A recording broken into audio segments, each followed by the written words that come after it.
Hello dear students, आज के class में हम स्टार्ट करने जा रहे हैं कैलकुलस में हम लोग सबसे पहले डिफरेंशिएशन पढ़ेंगे। यानी डिफरेंशिएशन क्या होता है, बेसिक से हम लोग इसको जानेंगे। कैलकुलस जो टॉपिक है यह आप लोगों के लिए बिल्कुल ही नया है और 11th 12th क्लास के बच्चों को मैथमेटिक्स के में इसको पढ़ना पड़ता है। तो जो भी बच्चे मैथमेटिक्स बैकग्राउंड के हैं वो तो पढ़ेंगे ही, लेकिन जो बायोलॉजी बैकग्राउंड के हैं उनको अलग से इसे जानना पड़ता है ताकि फिज़िक्स को समझने में आपको किसी तरह की दिक्कत न हो। वैसे मैथमेटिक्स वालों के लिए भी इसे अभी समझना ज़रूरी है, क्योंकि आपको जो कैलकुलस का यह पोर्शन है इसे पढ़ाने में कुछ समय लग जाएगा मैथमेटिक्स टीचर को, क्योंकि इसके पहले कुछ दूसरे टॉपिक आपको पढ़ाने पड़ते हैं। तो आइए हम स्टार्ट करते हैं कैलकुलस, जिसमें सबसे पहले हम बात करेंगे डिफरेंशिएशन की। तो सबसे पहले हम देखेंगे कि डिफरेंशिएशन होता क्या है।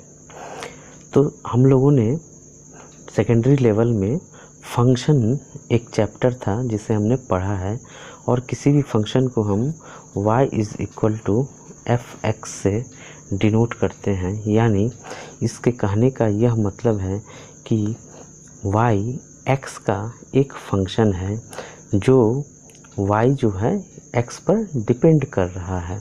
So we can say y is a function of x. So y is dependent on x. तो डिपेंडेंट ऑन x का मतलब क्या हुआ? अगर हम x के वैल्यू में किसी तरह का चेंज लाते हैं, या तो इसे इंक्रीज़ करते हैं या फिर इसे डिक्रीज़ करते हैं, तो उसके हिसाब से f(x) का वैल्यू चेंज हो जाता है। यानी हमें y का एक डिफरेंट वैल्यू मिलता है। तो आइए हम देखेंगे कि डिफरेंशिएशन होता क्या है। सबसे पहले हम एज्यूम करते हैं कि y = f(x) एक फंक्शन है जिसे हमने इक्वेशन फर्स्ट से डिनोट कर दिया। Now if delta x = small increment in x अगर हो, इंक्रीमेंट का मतलब होता है या तो x से कुछ वैल्यू ज़्यादा हो जाए या फिर x से कुछ कम हो जाए, यानी हम चेंज बोल सकते हैं। x के वैल्यू में अगर चेंज हो जाए delta x, and delta y = small increment in y। तो अगर x के चेंज होने से y में भी चेंज आ जाता है। इसका मतलब अगर हम मान लेते हैं कि x में जो है चेंज डेल्टा x करने पर y में चेंज डेल्टा y हो जाता है, then we can right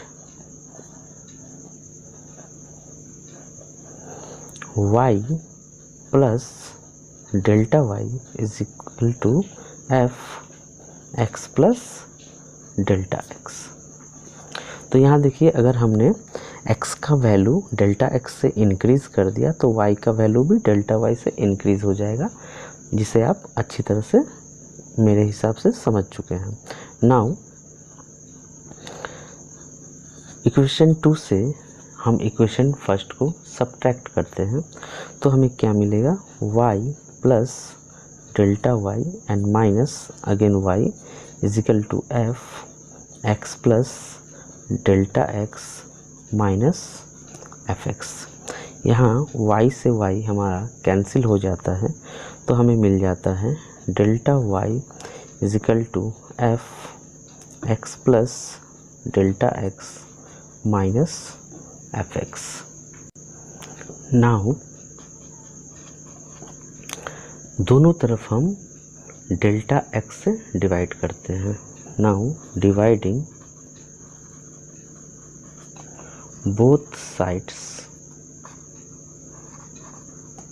by delta x, तो हमें क्या मिल जाएगा, अब देख लीजिए, delta y by delta x is equal to f x plus delta x minus f x by delta x. तो यहाँ आप देख पा रहे हैं हमें delta y by delta x जो दोनों में चेंज हो रहा था, दोनों का रेशियो हमें मिल जा रहा है f x plus delta x में से हम एफ एक्स को सब्ट्रैक्ट करते हैं एंड डिवाइडेड बाई हम डेल्टा एक्स कर देते हैं, taking limit on both sides. अब हम दोनों तरफ लिमिट को लेते हैं, तो हम यहाँ लिखते हैं limit delta x tends to 0 delta y by delta x is equal to limit delta x tends to 0 f x plus delta x minus f x by delta x. अब यहाँ पर हमें नया चीज़ मिला, लिमिट। लिमिट का मतलब क्या है, यहाँ पर आप देख पा रहे हैं कि यहाँ लिखा हुआ है limit delta x tends to 0, यानी डेल्टा एक्स का जो वैल्यू है वह 0 की ओर बढ़ रहा है।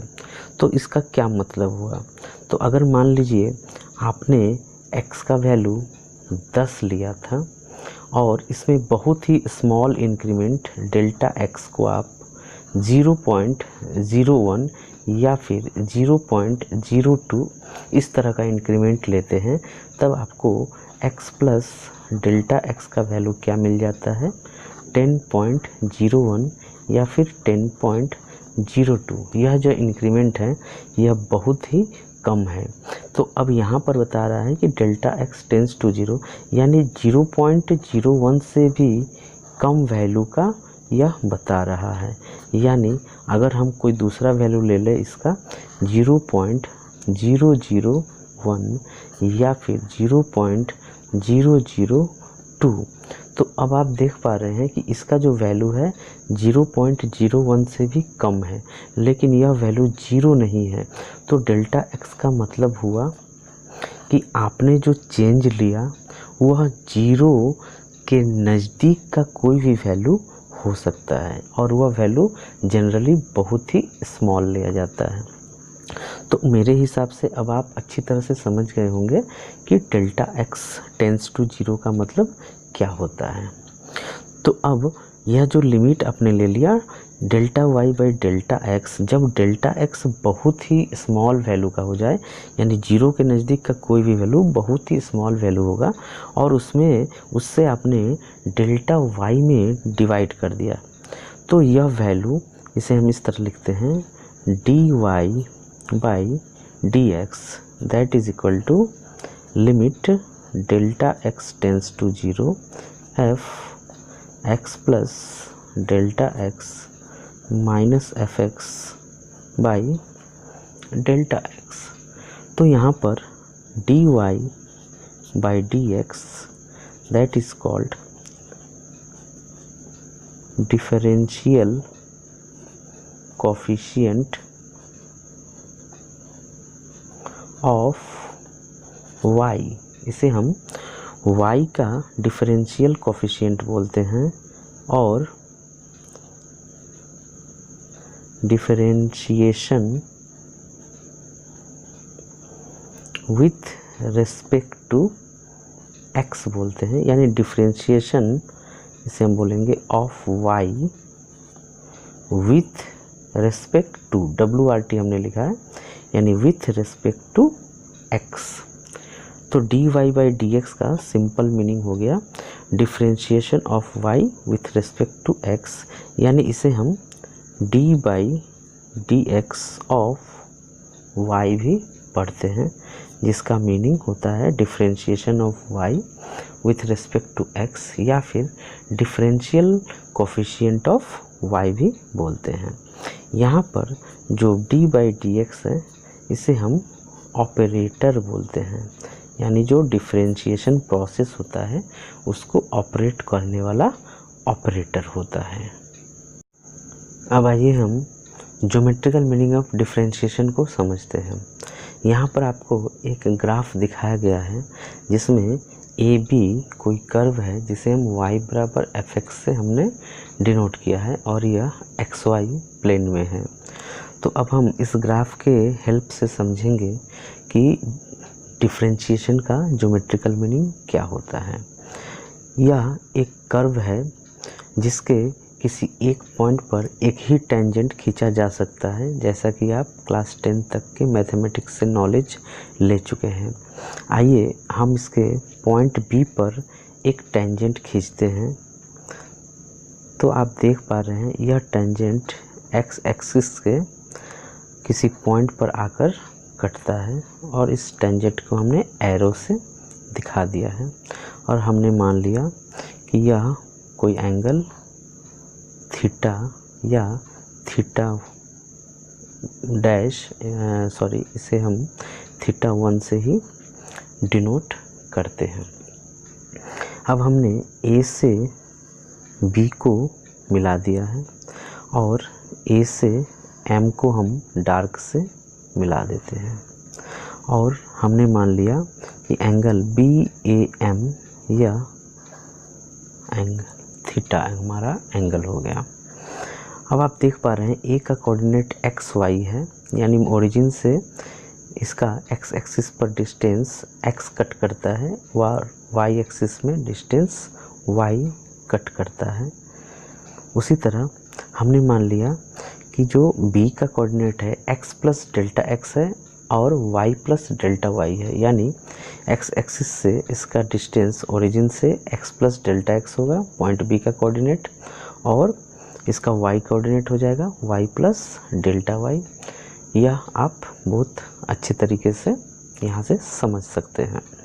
तो यहाँ पर a का कोऑर्डिनेट और b का कोऑर्डिनेट हमें पता चल चुका है। तो यहाँ पर जो हमारा y बराबर fx है, यह डेल्टा x और डेल्टा y जो है इसमें जो इंक्रीमेंट हो रहा है वह यह दोनों वैल्यू जो है y बराबर fx को सेटिस्फाई करेगा। तो अब हमारा जो अगला डेल्टा y का जो रिलेशन है उसे हम किस तरह से लिखेंगे, y plus delta y is equal to f x plus delta x, जैसा कि हम लोग इसके पहले देख चुके हैं।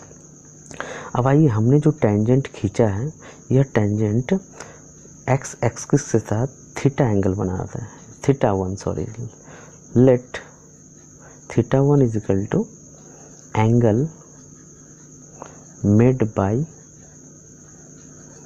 The tangent drawn at point B। So यहाँ पर पॉइंट B पर जो स्लोप होगा इस कर्व पर वह जो स्लोप होगा पॉइंट A के स्लोप से डिफरेंट होगा, यानी थीटा और थीटा 1 दोनों का जो वैल्यू है यहाँ पर डिफरेंट है। अब हम देखते हैं now if delta x tends to 0, अगर डेल्टा एक्स टेंस टू 0 होता है तो इसका क्या मतलब है। तो आप देख पा रहे हैं एक्स एक्सिस में अगर डेल्टा एक्स का वैल्यू 0 की ओर टेंड हो, यानी स्मॉल से स्मॉल वैल्यू होने लगे, तो यह जो क्यू पॉइंट है यह पीछे की ओर शिफ्ट होने लगेगा, जिससे डेल्टा एक्स का वैल्यू डिक्रीज़ होने लगे। तो उसके करस्पॉन्डिंग जो y का वैल्यू होगा वह भी डिक्रीज़ होने लगेगा। इसका मतलब पॉइंट B जो है वह धीरे धीरे धीरे धीरे पॉइंट A की ओर स्लाइड करने लगेगा।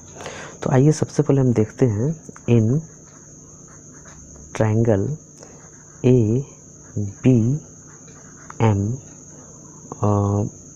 AMB कर देते हैं क्योंकि यह राइट एंगल ट्रायंगल है। tan थीटा अगर हम निकालते हैं तो क्या होगा, that will be BM by AM। Now BM को हम लिख सकते हैं डेल्टा y अपॉन AM को लिख सकते हैं delta x। So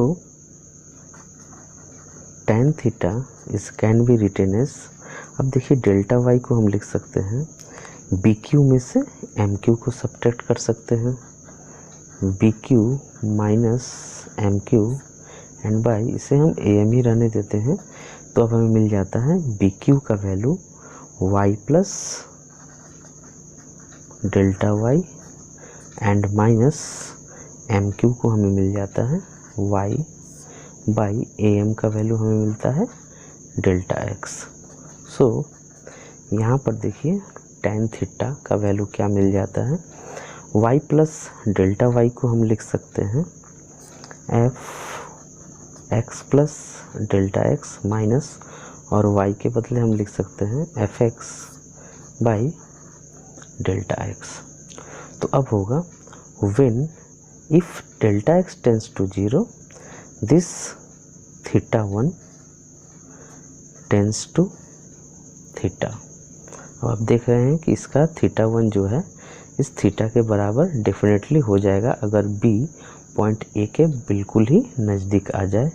if b tense two point A, तो हमें थीटा 1 का वैल्यू थीटा की ओर टेंड हो जाएगा, यानी थीटा के करीब करीब वैल्यू हमें मिलना शुरू हो जाएगा। तो उस स्थिति में tan थीटा का वैल्यू हमें मिल जाता है f x plus delta x minus f x by delta x. कब? जब when delta x tends to 0, तो यहाँ पर हम limit delta x tends to 0 लगा सकते हैं। अब आप देख पा रहे हैं कि इसके पहले आपको limit delta x tends to 0 delta y by delta x का वैल्यू मिल चुका था। Limit delta x tends to 0 f x plus delta x minus f x by delta x, और इसे हमने लिखा था d y by d x, यानी differential coefficient of x. So this equal to delta x tends to 0 f x plus delta x minus f x by delta x. तो अगर हम इन दोनों का कंपैरिजन करते हैं तो हमें मिल जाता है d y by d x is equal to tan theta. So यहाँ पर डिफरेंशियल कोफिशिएंट और डिफरेंशिएशन का सिंपल मीनिंग हमें मिल जा रहा है कि यहाँ पर हमें जैसे पॉइंट ए पर हमने लिखा है कि थीटा 1 का वैल्यू थीटा की ओर इंक्रीज होगा, यानी पॉइंट ए की हम बात करते हैं। तो इस पॉइंट ए पर डिफरेंशियल कोफिशिएंट का मतलब हुआ उस पॉइंट पर हमने tan थीटा निकाला, यानी slope of line A B, या फिर slope of curve y is equal to f x at point A. हम पॉइंट ए पर हमने इसका कर्व निकाला है, इसीलिए हमने d y by d x is equal to tan theta for point A हमने निकाला है। अगर हमें किसी भी पॉइंट के लिए d y by d x निकालना हो, यानी उसका स्लोप निकालना हो, तो सिंपली उस कर्व को हम डिफरेंशिएट कर देंगे, यानी d y by d x that will equal to d y by d x of f x that will give the tangent of that curve at a particular point. तो उम्मीद है आपको geometrical meaning of differentiation बहुत अच्छे तरीके से समझ में आ गया होगा।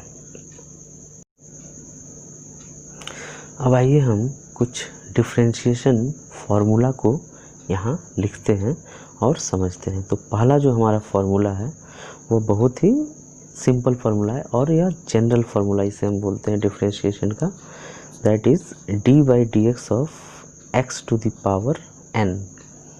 इसका जो फार्मूला होता है यह होता है n into x to the power n minus 1 for x जो है किसी भी रियल नंबर से बिलोंग कर सकता है, और जो n है वह भी किसी रियल नंबर से बिलोंग कर सकता है, और x का वैल्यू पॉजिटिव हो सकता है। दूसरा जो हमारा फार्मूला है वह हो जाएगा d by d x of e to the power x। यहाँ e को हम एक्सपोनेंशियल बोलते हैं, ई का वैल्यू आगे आप पढ़ेंगे मैथमेटिक्स में 2.71 होता है, जिसका यूज़ हम ट्रिग्नोमेट्रिकल फंक्शन में करते हैं। तो इसका जो डिफरेंशिएशन होता है यह e to the power x के बराबर ही होता है। नाउ जो थर्ड हमारा रिलेशन है d by d x of a to the power x है। अब ये a क्या है? a कोई भी एक कांस्टेंट नंबर हो सकता है, तो इसका जो डिफरेंशिएशन होगा वो होगा a to the power x log a और बेस इसका हो जाएगा e। यहाँ पर आपने पढ़ा है log a बेस e, यानी इसे हम नेचुरल लॉग बोल सकते हैं, यानी सिंपल हम इसे ln a भी लिख सकते हैं। आपने प्रीवियस क्लासेस में लॉगरिथम में नेचुरल लॉग के बारे में जाना है। अगला जो फॉर्मूला है वह है d by d x of log x और बेस e, ये बराबर होता है 1/x के। अगला हमारा फॉर्मूला है d by d x of log x और बेस में अगर a हो, a यानी कोई other value other than e, तो इसे हमें मिल जाता है 1/x log e base a।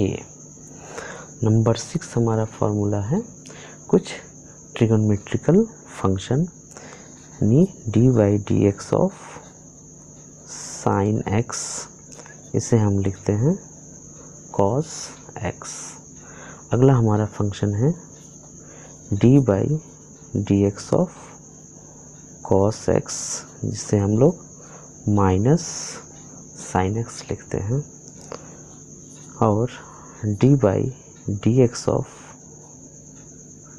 tan x, इसे हम लिखते हैं sec स्क्वायर x। तो इन सारे फार्मूला को आपको याद रखना होगा, क्योंकि इन सारे फार्मूलाज का बहुत यूज़ है फिज़िक्स में। इसमें 2-4 फार्मूला और है जिसे मैं लिख देता हूँ।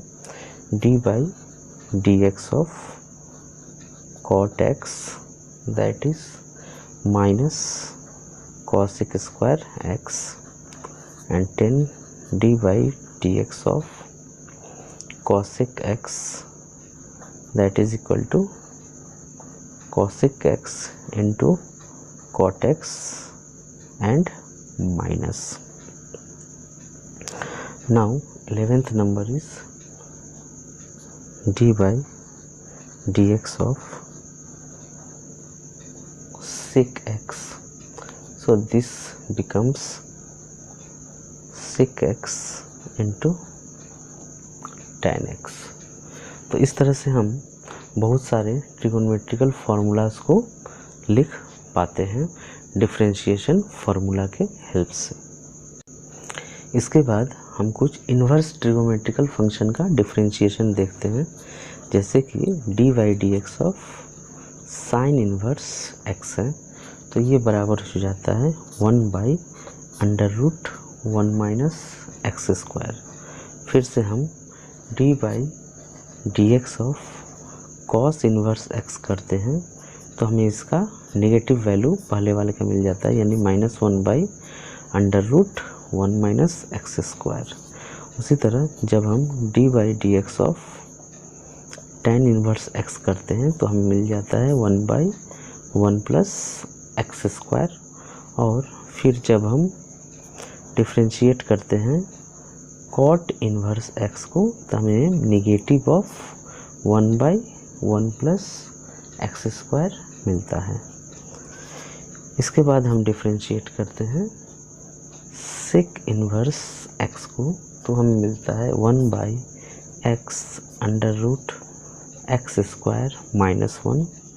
और फिर जब हम करते हैं डिफ्रेंशिएट कॉसेक इन्वर्स x को, तो हमें इसका नेगेटिव वैल्यू पहले का मिल जाता है 1 under root divided by x under root x square minus 1।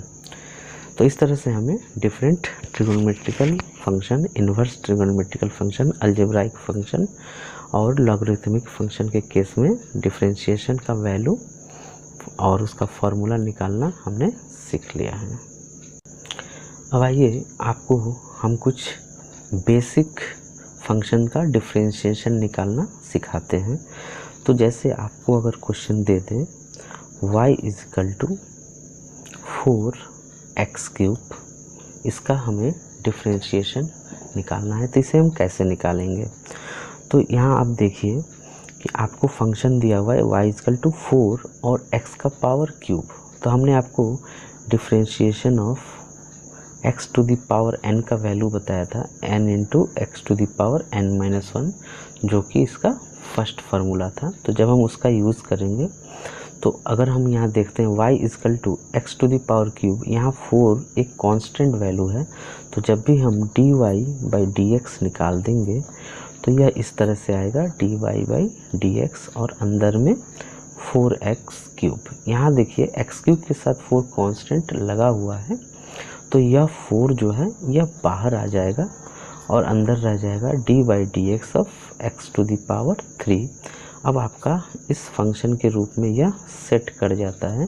तो अब आप इसे लिख सकते हैं, n का वैल्यू 3 है, तो यानी यह 3 बाहर आ जाएगा और x का पावर 3-1 यहाँ रह जाएगा, यानी 4 3 जा 12 एंड x²। यह हो जाएगा आपको डिफरेंशिएशन का वैल्यू।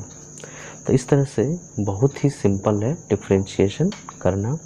अगला क्वेश्चन हम देखते हैं। अगर हमें मिल जाता है y is equal to 3x² plus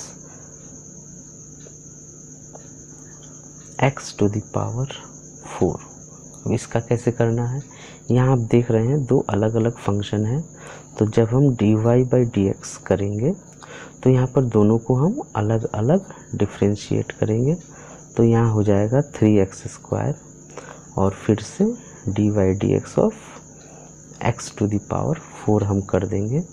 तो यहाँ पहले की तरह ही यह 3 बाहर आ जाएगा और x² का डिफरेंशिएशन हमें 2x मिल जाएगा और x4 का डिफरेंशिएशन हमें 4x³ मिल जाएगा। इस तरह से हमें 6x plus 4x³ dy by dx का वैल्यू मिल जाता है और यही हमारा फाइनल आंसर आ गया है।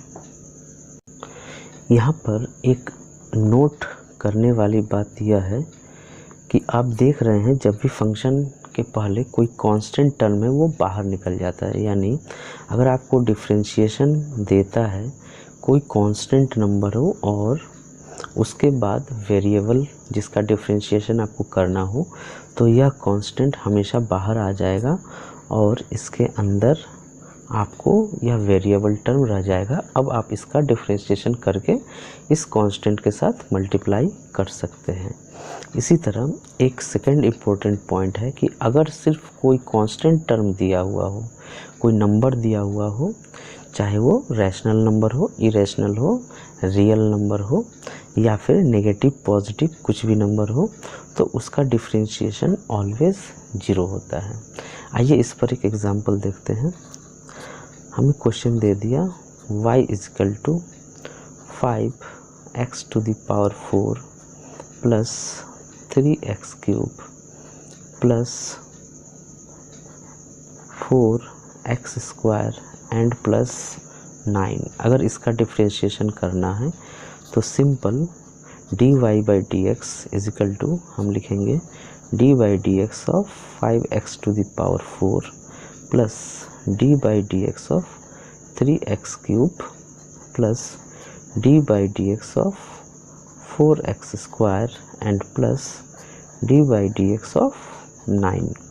यहाँ पर 5 कांस्टेंट है, यह बाहर आ जाएगा, तो d by d x of x to the power 4 बचेगा। तो फार्मूला से हम इसे 4x³ कर देते हैं, प्लस यहाँ पर 3 फिर से बाहर आ जाएगा, तो d by d x of x³ का वैल्यू हम 3x² फार्मूला से निकाल सकते हैं। उसी तरह यहाँ 4 बाहर आ जाएगा तो एक्स स्क्वायर का हमारा डिफ्रेंशिएशन 2x आएगा और 9 का डिफ्रेंशिएशन 0 होगा क्योंकि यह एक कांस्टेंट टर्म है। तो अब जो हमारा dy/dx का वैल्यू आया ये हो जाएगा 20x³ plus 9x square plus 8x और यही हमारा फाइनल आंसर होगा। अब हम कुछ डिफरेंट फंक्शन का डिफ्रेंशिएशन करेंगे। जैसे अगर आपको दे दिया y = 5x⁻³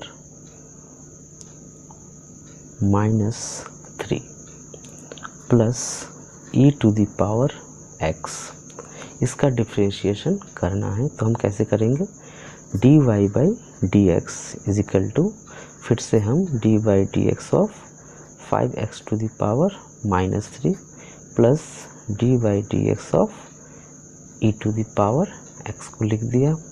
अब यहाँ पर फिर उसी फार्मूला का यूज़ करेंगे, फर्स्ट फार्मूला हमारा, तो 5 बाहर आ जाएगा। अब x का पावर -3 है यानी n का वैल्यू यहाँ -3 होगा तो -3 यहाँ बाहर आ जाएगा और x का वैल्यू -3 एंड -1 हो जाएगा प्लस dy/dx ऑफ e⁻x का वैल्यू आप इतना ही लिख देंगे। तो ये 5 और -3 मल्टीप्लाई होगा तो -15 और x⁻³ -3 एंड -1 यानी यहाँ हो जाएगा -4 प्लस e⁻x और ये हमारा फाइनल आंसर हमें मिल जाएगा। एक और दूसरे टाइप का सवाल, अगर आपको दे देगा y = x⁻² या फिर y = √x, इसका डिफ्रेंशिएशन अगर आपको निकालने के लिए देगा तो आप इसे कैसे बनाएंगे। तो यहाँ पर आप देख पा रहे हैं √x का मतलब x का पावर 1/2 ही होता है। तो सिंपली हम dy/dx = n का वैल्यू 1/2 बाहर आ जाएगा और x का पावर 1/2 -1 यानी 1/2 x⁻³ 1/2 होगा। फिर से हम इसे 1/2 और 1/x⁻³ 1/2 लिख सकते हैं और इस तरह से हमारा फाइनल आंसर 1/2 √x हमें मिल जाएगा। इसी तरह से अगर हमें y = x⁻−1/2 देता तो हमें इसका जो डिफ्रेंशिएशन है वह इस तरह से मिलता, -1/2 x⁻−3/2। इसे आप खुद से सॉल्व करके देख सकते हैं।